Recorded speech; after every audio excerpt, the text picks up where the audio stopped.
如果你一直把《水浒传》当成热血兄弟篇，那今天这期可能会让你的童年滤镜碎一地。因为真正的水浒从来不是好汉聚义，也不是快意恩仇，更不是一群草莽英雄替天行道，它更像一份血淋淋的社会解剖报告。它写的不是江湖浪漫，它写的是阶层坠落，它写的是系统碾压，它写的是普通人被逼到墙角之后，如何一步步失去退路，失去体面，失去规则，最后失去自己。你以为梁山是避风港，其实它是另一座职场炼狱。你以为宋江是及时雨，其实他是最会包装人情债的政治操盘手。你以为招安是洗白上岸，其实那是一场精心设计的去产能。今天我们就用成年人的眼光重新拆开《水浒传》，别再只听那首好汉歌了，那歌太热血，也太会骗人。真正的梁山酒碗里泡着算计，义气里藏着 KPI， 座次表后面全是利益分赃。所谓替天行道，不过是一家黑道初创公司在商业模式崩盘之前拼命寻找体制收购的最后话术。如果你也在现实里感受过委屈、忍让、内卷，被领导 PUA， 被规则反咬，被所谓机会消耗，那么请深呼吸。接下来这段不只是讲水浒，也是讲我们每个人在巨大系统面前的生存困局。先问一个问题，梁山上真的有义气吗？如果有，为什么那么多人不是自愿上山，而是被人做局逼到家破人亡？卢俊义本来是河北富豪，家产丰厚，名声响亮，人生已经站在金字塔高处。宋江和吴用想让他上山，正常邀请不行吗？不行，因为真正的组织扩张从来不靠真诚，靠的是制造风险，制造污点，制造不得不加入的沉没成本。于是他们写反诗，设圈套，挑拨家奴，硬生生把一个体面人推进死局。等卢俊义快被砍头的时候，梁山再像救命恩人一样登场。你看，这不是兄弟情，这是先毁掉你的生活，再把自己包装成唯一出路。这一套放到今天叫什么？叫精准围猎，叫风险绑定，叫黑社会式入职流程。再看朱团，他本来是基层公务员，日子不算大富大贵，但有稳定身份，有社会信用，有未来路径。为了逼他落草，吴用指使李逵杀掉一个无辜小衙内，那孩子才几岁，什么江湖义气能踩着孩子的血往上爬？这不是豪杰，这是恐怖。这就是水浒最刺骨的地方，他不怕写恶，他怕你把恶当成爽。梁山不是乌托邦，它是一套吞人的组织系统。只要组织需要你，他就会先打碎你的原有身份，再让你相信除了他你已经无处可去。这和很多现实困局太像了。公司要你忠诚，先让你没有退路；圈子要你服从，先让你背上人情；利益集团要你站队，先让你沾上污点。于是你以为自己在选择，其实早就被拖进局里。水浒传真正残酷的主题不是好汉杀贪官，而是一个坏掉的社会，如何把好人逼坏，把能人逼疯，把弱者逼成野兽。最典型的第一个样本就是林冲。很多人看林冲只觉得窝囊老婆被高衙内调戏，他忍朋友陆谦出卖他，他忍被发配沧州，他还想守规矩。到了牢城营，他还给差拨送银子。他不是没有武力，他一杆枪能打得天下高手发寒。可他为什么一退再退？因为林冲不是底层无产者，他是体制内中产，他有职位，有房产，有妻子，有体面。他的沉没成本太高，他不敢一拍桌子掀翻人生。高衙内看上的不是一个女人，是林冲全部生活安全感的命门。高俅压下来的也不是私人恩怨，是顶层权力对中层小人物的降维打击。林冲的每一次忍让都不是单纯懦弱，而是中产阶层最常见的自我安慰。再忍一下也许就过去了，再低头一次也许房子还在，再退一步也许饭碗还能保住。最狠的是休妻，表面看是不想连累妻子，深层看是一种绝望的资产隔离。他以为只要切割掉这段关系，高衙内就会收手，只要自己服完刑，系统就会重新接纳他。可他忘了，野兽一旦闻到血味，就不会因为你跪下而离开。你退一步，他就进一步；你交出底线，他就继续索要灵魂，直到风雪山神庙，直到草料场大火，直到他终于看清自己不是在服刑，而是在被清除。那一刻，那个守规矩的林教头死了，雪地里站起来的是被系统逼成反贼的林冲。他一枪刺出的不是仇人，是自己曾经相信过的秩序。林冲的悲剧告诉我们，中产最怕的不是贫穷，是失去已有的一切。可当权力真正碾过来时，那些你拼命维护的体面往往比纸还薄。如果说林冲是为了保住现有阶层而崩塌，那么杨志就是另一个更现代的悲剧。精英做题家的 KPI 陷阱。杨志出身不差，将门之后名声有光环，武艺也过硬。放到今天，他像一个名校毕业、履历漂亮、专业能力极强的人。他相信只要自己够努力、够能打、够守规则，就能重新回到上升通道。可现实最残忍的地方就在这里，系统从来不只看能力，他看关系、看背景、看人情，看你背后有没有资源。杨志押送花石纲失败后，散尽家财去打点，想回体制。高俅一句话就把他踢出门外。后来他流落街头卖刀，遇到牛二纠缠，失手杀人。再后来，梁中书把生辰纲交给他，对别人来说那是10万贯财物，对杨志来说那是最后一次翻身机会。那不是货物，是 KPI， 是晋升答辩，是他证明自己还有价值的唯一项目。于是他变成了一个极端焦虑的项目经理，天热也要赶路，挑夫慢一点就抽，团队抱怨他不解释，下属疲惫他不共情。为什么？因为他压力太大，他知道自己输不起，他也不愿意承认那些底层挑夫也是人，在他的眼里，他们只是完成 KPI 的工具。可越是这样，项目越危险，因为真正的风险往往不在流程表里，不在制度文件里，而在人心里。黄泥缸上，晁盖和吴用只用1桶酒、1点蒙汗药，就把他的精英叙事打得粉碎。杨志不是输在武功，是输在他对社会复杂性的误判。他以为世界是考试，题做对了就能上岸，可现实是局。你不会做人情，不懂江湖，不会识别灰色风险，就算你能力再强，也可能被一群你看不起的人一招掀翻。杨志的痛是很多现代人的痛。你拼命考证，拼命加班，拼命交付，你以为硬实力能换来稳定回报，可上面有人卡你，下面有人拆你，中间还有看不见的潜规则搅你。最后你发现你不是怀才不遇，你是被放进了一套从来没打算公平运行的系统。杨志想做清白的官，现实却逼他做山上的贼。这就是水浒的冷，他从不告诉你努力没用，他只是告诉你，在坏系统里，努力常常会被拿去当燃料。再看武松，武松是水浒里最容易被误读的人。很多人记住的是打虎是醉打蒋门神，是血溅鸳鸯楼，于是大家把他当成暴力图腾。可真正震撼的是，早期的武松其实是最相信规则的人。他出身底层，靠打虎成名，做了阳谷县都头，这个职位不大，却给了他身份。对底层人来说，穿上制服就意味着被秩序承认。哥哥武大郎被害后，武松没有立刻杀人，他先找何九叔拿到物证，再找申哥和王婆补齐人证。他把证据链做得清清楚楚，然后去县衙报案。他相信法律，他相信流程，他相信自己身上的这套制服。可县令收了西门庆的钱，一句轻飘飘的话就把证据推翻了。那一刻，武松不是愤怒那么简单，他是世界观崩塌。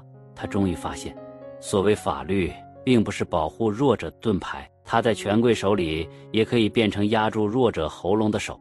体制不给公道，武松只能自己去拿，杀嫂斗西门庆，自首。他仍然保留最后一丝幻想，他觉得自己为兄报仇情有可原。可后来孟州的局让他彻底醒了，施恩利用他，张都监包装他，蒋门神围猎他，先给温情，再给职位，再给婚姻想象，最后栽赃陷害。这套手法放到今天就是高端 PUA 加职场仙人跳。等武松在飞云浦看到刀光时，他终于明白，这个世界不是规则坏了，是吃人的人早就披上了规则的皮。于是他反杀回城，血洗鸳鸯楼，墙上写下杀人者打虎武松也，这不是炫耀，这是底层人对腐烂系统的绝望宣战。你不让我讲理，我就让你记住我的名字。武松的可怕不在于他杀了多少人，可怕的是他原本是最愿意守法的人。一个社会最危险的时刻，不是恶人变多，而是守规矩的人开始相信规矩已经死了。林冲、杨志、武松，一个是中产幻灭，一个是精英折戟，一个是底层觉醒。施耐庵把他们放在一起，不是为了凑热闹，而是告诉我们，当上升通道堵死，当法律成为权力工具，当努力变成内卷耗材，每个阶层都会有自己的崩塌方式。中产会在忍让里被掏空，精英会在 KPI 里被榨干，底层会在绝望里把暴力当成最后语言。所以逼上梁山从来不是一句浪漫口号，它是一张社会死亡通知书。可问题来了，这些被逼到绝路的人上了梁山之后就真的自由了吗？当然没有，因为他们只是从一个系统进入了另一个系统，前方更狠。如果你觉得这里已经够扎心，请先点个赞，我们继续往下拆。梁山真正的主角不是最能打的人，不是林冲，不是武松，也不是鲁智深，真正推动梁山命运的人是宋江。很多人讨厌宋江，说他虚伪、爱哭、会跪、武功差。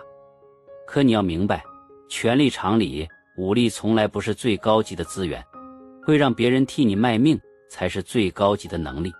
宋江是一个顶级组织操盘手，他懂人情债，懂名声资产，懂政治包装，更懂如何把别人的命运变成自己的筹码。晁盖时代的梁山很简单，抢钱、喝酒、分肉、聚义，像一个地方土作坊，没有长期战略，没有商业闭环，没有融资路径。晁盖是创始人，但他更像理想主义老板，他觉得兄弟快乐就够了。可宋江不这么想，宋江是体制里出来的人，他太清楚国家机器的力量，几十号人可以打游击，几百号人可以占山头，可几万人怎么办？粮食从哪儿来？兵器谁补？伤员谁养？家属谁管？组织一旦膨胀，就会出现现金流压力。梁山越做越大，越不能只靠抢劫维持。宋江看得很明白，黑道公司做大之后，只有两个结局，要么推翻系统，要么被系统收编。梁山没有根据地，没有生产能力，没有合法叙事，也没有完整后勤，真和大宋打持久战，就是送死。所以宋江的终极战略从一开始就是招安，翻译成现代商业语言就是借壳上市，先把梁山估值做大，再打出声势，再向朝廷证明收购我们比剿灭我们更划算。路线一变，权力就要洗牌，于是宋江开始了极其高明的篡权三步。第一步，架空创始人。晁盖是债主，但每次打仗宋江都说哥哥是山寨之主，不可轻动，小弟愿去。话说的谦卑，动作却很狠。仗是谁打的？战利品是谁带回来的？新入伙的头领感激谁？时间一长，梁山的军权、人心、资源都流向宋江。晁盖还坐在位置上，却已经变成吉祥物。第二步，引入外部高管。宋江大量招揽朝廷降将，关胜、呼延灼、董平，这些人不是普通草寇，他们是体制内高管。他们上山不是为了当土匪，而是为了等招安。他们天然支持宋江路线。这样一来，梁山内部的股权结构变了，草根元老派被稀释，降将派变成宋江的政治基本盘。第三步，寻找傀儡代理人。晁盖死前留下遗言，谁抓住史文恭，谁做债主。这句话就是针对宋江，因为宋江不能打。可宋江马上拉卢俊义入局，卢俊义武功高，名望高，却没有根基。他能完成任务，却坐不稳位置。果然，卢俊义抓住史文恭后，根本不敢接班。最后众人推让一番，宋江在一片哥哥不可推辞的声音里，勉为其难坐上第一把交椅。你看，这才是顶级权力术最高明的野心，从不直接说我要，他会让所有人跪着求你拿。宋江上位后，第一件大事就是重塑组织秩序，于是有了10节天文，有了36天罡、72地煞。表面看是天命排序，实际看是一次巨大的政治分赃。那份座次表根本不是英雄榜，它是梁山内部权力分配白皮书。排名不只看战斗力，更看统战价值，更看派系归属，更看你对宋江有没有威胁。关胜为什么排第5，林冲只能排第6？论资历，林冲早；论战功，林冲硬。可关胜是关羽后人，是朝廷降将，是宋江招安叙事里最值钱的正统招牌。把关胜放前面，就是给朝廷看，我们不是乱贼，我们也有忠义血统。林冲呢，他杀王伦有反骨，他被高俅迫害有污点，他太锋利，太悲愤，太不像一个可以被招安包装的人，所以必须压一压。再看孙立，正规军出身，武艺不差，还带着登州派上山，可他被压在地煞，反而谢珍、谢宝进了天罡。为什么？因为孙立出卖过师兄栾廷玉。宋江这种人最懂背叛的价值，也最怕背叛的惯性。你能卖别人，就可能卖我，所以不能重用。而谢珍、谢宝背后有人，派系安全，服从度高，安排进核心圈，就是为了平衡势力，这就是办公室政治。他不问你该不该，只问你稳不稳。宋江把聚义厅改成忠义堂，更是一刀见血。聚义是兄弟之间的横向关系，忠义是对皇权的纵向服从。一个牌匾改掉的不只是名字，是组织灵魂，替天行道这4个字。也不是反抗宣言，它是投名状。什么是天？在大宋语境里，天就是皇帝。宋江真正想说的是，皇上，我们不反您，我们只是帮您清理坏官。现在我们已经证明了战斗力，请把我们收编，多精明也多悲凉。林冲从体制里逃出来，武松被规则逼疯，鲁智深见不得弱者受辱，可宋江要做的是把这群被系统伤害过的人重新打包卖给系统。这就是梁山最大的撕裂。有人上山是为了活得像个人，有人上山是为了换一张入场券。那招安到底是不是宋江一个人的官迷梦？没有这么简单，因为梁山的商业模式早就走到了死局。巅峰时期，梁山不只是108个头领，下面有喽啰，有家属，有后勤，有马匹，有兵器，有伤病，有日常开销。那是一支巨大的准军事集团。他不种地，不织布，不搞稳定生产，他靠什么活？靠抢。说好听点劫富济贫，说难听点就是掠夺外部资源。可资源不是无限的，祝家庄可以抢一次，曾头市可以打一次，周边富户可以薅一轮，然后呢，羊被吃光了，狼群怎么办？这就是梁山的现金流危机。它的增长模式建立在不断扩张和不断掠夺上，一旦扩张停下，内部成本就会反噬组织。摆在梁山董事会面前的路其实只有2条：第一，造反建立政权，自己做天下。可梁山没有这个能力，没有完整治理体系，没有税收基础，没有长期粮道，也没有能号召天下的政治纲领。第二，招安，把组织成本转嫁给国家财政，让体制兜底，让兄弟们拿编制，让黑道资产合法化。所以从经济逻辑看，宋江不是完全糊涂，他很现实，他知道梁山撑不久。但从精神逻辑看，招安又是彻底背叛。因为梁山最宝贵的不是战斗力，而是那群人从绝境里挣出来的一点尊严。菊花会上，宋江写下叛招安的词，武松第一个冷下来，李逵直接掀桌子，鲁智深也不买账。为什么反对最激烈的是他们？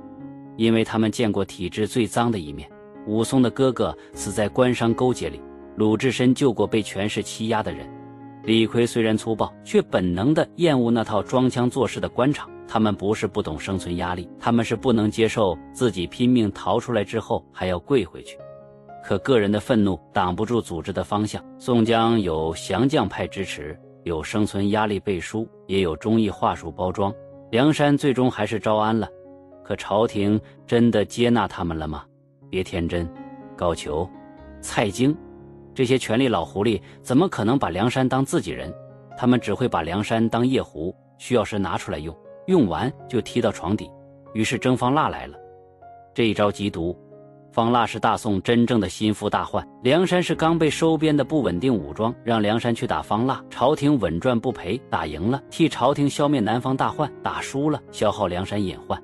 在风险管理上，这叫对冲；在政治清算里，这叫借刀杀人；在组织治理里，这叫把不稳定资产一次性出清。于是梁山好汉被送进江南战场，那不是建功立业，那是绞肉机。为什么他们死得那么惨？因为他们先死掉的不是肉体，是信念。以前他们打祝家庄，打高唐州，心里有一口气，觉得自己是在替天行道。现在他们穿着朝廷军装去杀另一批被逼造反的人，他们手里的刀怎么可能还像从前那样痛快？英雄一旦失去叙事，就会变成炮灰。张顺死在永金门下，万箭穿身，沉入冷水。阮小二兵败自刎，不愿受辱。谢珍、谢宝坠下悬崖，粉身碎骨。郝思文被凌迟，头颅挂成，一个个名字从座次表上消失。曾经热热闹闹的忠义堂，最后只剩阴风穿过，108人出征，回来时只剩寥寥20余人。江南的雨冲不干净他们的血。宋江终于带着残破队伍回到京城，终于换来朝廷封赏，终于穿上他梦寐以求的官服。可这真的是胜利吗？不是，这只是系统完成收割后的最后流程。接下来施耐庵写出了全书最冷也最高级的结尾。幸存者面对体制有3种命运。第一种是体制的献祭品，代表就是宋江。宋江一生都在追求主流认可，他要忠义名分，要官绅，要皇帝点头。他以为只要自己够顺从，够有用，够会牺牲兄弟，系统就会接纳他。可系统只接纳价值，不接纳人。征方腊之后，梁山价值耗尽，宋江也就成了风险。蔡京、高俅之流不会让一个曾经的黑道头子安稳活着，一杯毒酒送到宋江面前。更可悲的是，宋江临死前还毒死了李逵，他怕李逵造反，坏了梁山忠义名声。你看，宋江至死都在维护那块牌坊，他不是不知道自己被害，他只是不能接受自己一生追求的合法身份，最后被证明是骗局。于是他宁可拉兄弟陪葬，也要保住虚假的忠义叙事。宋江死于毒酒，更死于系统 PUA。 他像一个被权力驯化到骨子里的人，系统杀他，他还怕自己死得不够体面。第二种是断臂的觉醒者，代表是武松征方腊时，武松失去一条手臂，身体残了，心反而轻了。回朝领赏前，他选择留在六合寺出家，宋江没有挽留，只说认从你心。这4个字很冷，也很真实。兄弟情走到这里已经没有热气了。武松为什么不去领赏？因为他看透了，公道也好，忠义也好，功名也好，都在血里泡烂了。那条断臂不只是肉体损失，它像一次主动切割，切掉和权力的关系，切掉和江湖的关系，也切掉那个靠暴力证明自己的旧武松。后来林冲封摊也留在六合寺，武松照顾他半年，直到林冲病死。那个曾经血洗鸳鸯楼的杀神，最后成了照顾病人的僧人。这不是变弱，是终于从系统里拔了出来。既然改变不了烂局，那就不再把自己交给烂局，断臂求生也是一种清醒。第3种是终极解脱，代表是鲁智深。水浒里很多人都有欲望，有人要官，有人要财，有人要名，有人要报仇。鲁智深很特别，他粗鲁暴躁，杀人放火，可他从头到尾心是干净的。他杀镇关西是为救金翠莲，他大闹野猪林是为救林冲，他从来不为升官杀人，也不为利益结党。他像一个不懂规则的人，却最接近真正的道义。征方腊后，鲁智深立了大功，宋江劝他还俗做官，他不要；又劝他做名山大寺住持，他也不要。他只求一个囫囵尸首。你看，这才是真自由，不是你能拿多少赏赐，而是赏赐放在你面前，你真的不想要。钱塘江潮声响起时，鲁智深听到潮信，他想起师父的话，听潮而圆，见信而记，于是沐浴更衣，作画圆寂。临终前，他写下那句最震人的话：今日方知我是我。为什么这句能压住整部水浒？因为所有人都被身份困住，林冲困在教头身份里，杨志困在将门身份里，宋江困在忠义身份里，武松困在复仇身份里。只有鲁智深在最后一刻扯断金枷玉锁，他终于不再被任何外物定义。他不是官，不是贼，不是和尚，不是好汉，他就是他自己。水浒传读到这里，你还会觉得他只是打打杀杀吗？他其实写的是人在系统里的3次死亡。第一次是规则死亡，你发现公道不保护你；第二次是身份死亡，你发现体面救不了你；第三次是灵魂死亡，你发现自己为了活下去也开始变成讨厌的人。所以读水浒不是让我们学拳头，也不是让我们崇拜暴力，它是让我们看懂规则背后的利益，看懂义气背后的控制，看懂招安背后的收割。今天的我们未必在梁山，可我们也会遇到自己的高衙内，自己的生辰纲，自己的黄泥冈，自己的鸳鸯楼。我们也可能像林冲一样，为了保住生活不断忍，像杨志一样，为了 KPI 把自己逼到失控，像宋江一样，为了被认可不断出卖真正重要的东西。